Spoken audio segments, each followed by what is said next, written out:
So we're gonna jump right back in from the Q&A that I originally posted a couple weeks ago with some more questions that I received as well. Jedediah Horka asks, for pro photography, say weddings or portraits, do you think it's worth using a speed booster on Micro Four Thirds with the drop in autofocus performance, or should we stick with native lenses and get the fastest AF possible? I guess the fear is missing the shot, but I know we can get crazy good f-stops with the speed booster. That's a really good question. Let's take actually this setup for example. I have the Viltrox EFM2 with the Sigma 30mm art lens, and I was actually taking some photos of my wife outdoors recently, and it actually did a pretty decent job of tracking her eye with the GH5 and taking some pretty decent looking shots. The only thing is you're gonna lose a little bit of sharpness with a speed booster rather than going straight through, and you're gonna lose a little bit of that AF performance. So, you know, ideally, yeah, you want a native Panasonic or a native Micro Four Thirds piece of glass, but if you really want better depth of field, then yeah, speed booster's the way to go.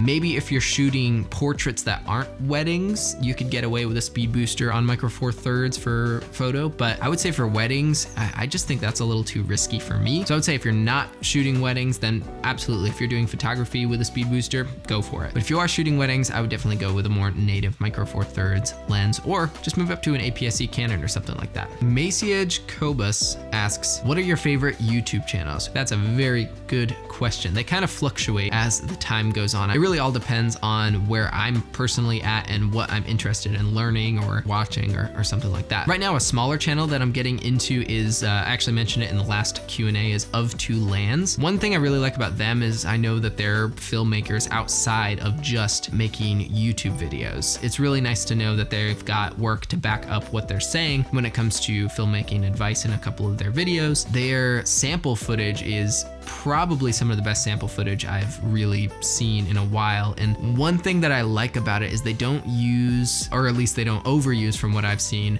like those weird transitions and masking and all this random stuff that makes a video look tacky after a year or two. I'll link one of their videos below that I really enjoyed. And I just think their sample footage is gonna age really well. And I just think simple timelessness when it comes to shooting video is so much more important than over the top transitions and effects that do actually get views. I just think you're gonna attract more quality people to you if you don't just try to be over the top all the time, which is why I try not to be like, hey guys, how's it going? That's just not me. Thomas Heaton is a good one related to photography. He's a professional landscape photographer, and his landscape shots are gorgeous. I really love his work. And I just like how he will film a 30-40 minute video of him just taking a hike out in the woods, showing what he brought with him, like outdoorsy stuff, just to take not like 1,000 pictures and of this crazy thing, but like 3 or 4 images that really stood out to him in the hike. And it's really about the experience of the entire thing. It's about not just the photo, but everything that went into making the photo, the hiking, the packing, the rain, the sleet, whatever he may be traveling in. I really just appreciate his non-embellishing, down-to-earth approach to making those videos and his really beautiful work as well. Next one would be DSLR video shooter. A lot of the B-roll I shot was inspired by his how to shoot B-roll video, which was very helpful to me. And his gear recommendations are where I go to if I'm ever wondering about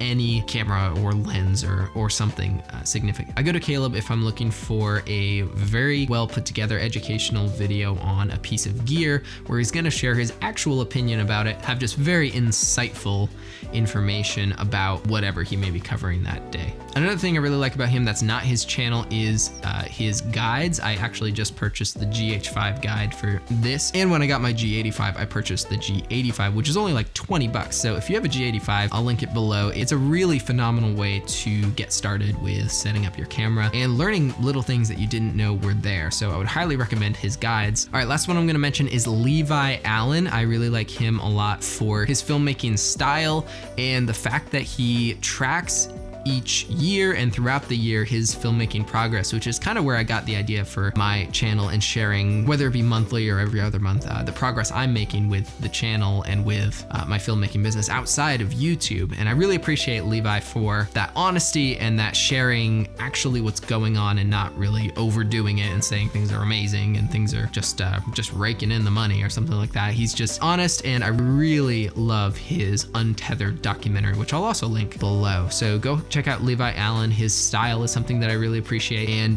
his personality too. So Turd Ferguson asks, I'm sorry this probably is an annoying question. It's not, don't worry. Anyways, I'm looking to get a new lens really soon, and I was pretty set on the Panasonic 12-35 f2.8.2, but after hearing this, you speak so highly of the Sigma 16 1.4 and seeing your footage from it, I've begun to reconsider. So thoughts?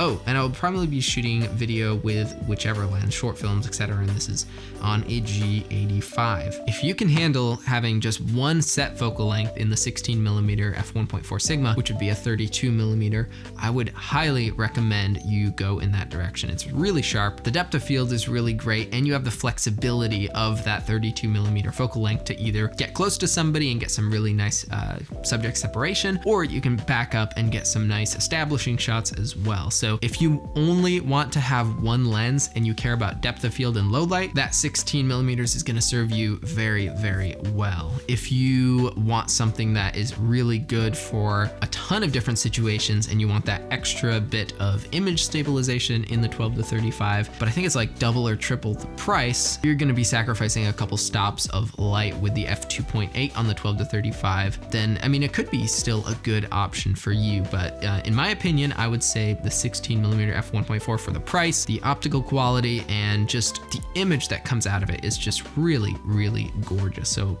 I would go with the Sigma 16 1.4. So that's kind of my take on it. I'm sorry I wasn't able to answer every question that was submitted. I'm hoping to do more of these in the future, maybe next month. But if you want to support the channel, follow the link below in the description. And either way, we'll see you all next week.